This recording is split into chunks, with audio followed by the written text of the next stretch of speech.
Sure. If I'm talking to a client on initial kickoff call, one of the things I'll tell them is anyone can get you the candidate that's a fit on paper that can probably do the job.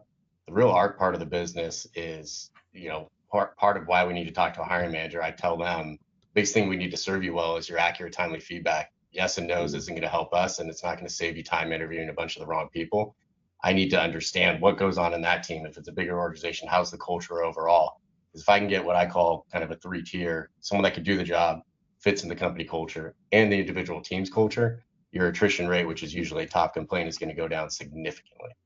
And we don't get that if we don't have that relationship and that exposure. And then it's getting them comfortable in today's world to be honest with you, what they liked or didn't like about a particular candidate, because that just helps us sharpen our arrow, excuse me, to make sure we're going after the right candidates and make the right adjustments instead of throwing mud against the wall and hoping something sticks in the form of candidates. Okay, now I've got two more questions for you before we move on to delivery, because that's a big thing, really. The first question is, how do you find the time to do all of these relationship building activities? Yeah, I think it's got to be organic. It can't be necessarily planned out. Some of it's personality, but that's been a challenge also as you grow, because if I was running a full desk 10, 15 years ago, I was on top of everything.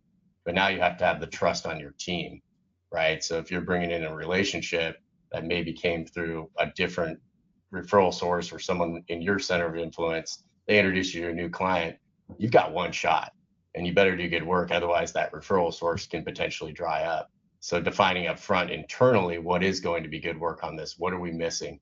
And then it's about going above and beyond. I mean, classic client complaints that we've all heard a million times. Oh, the firm said they can get it done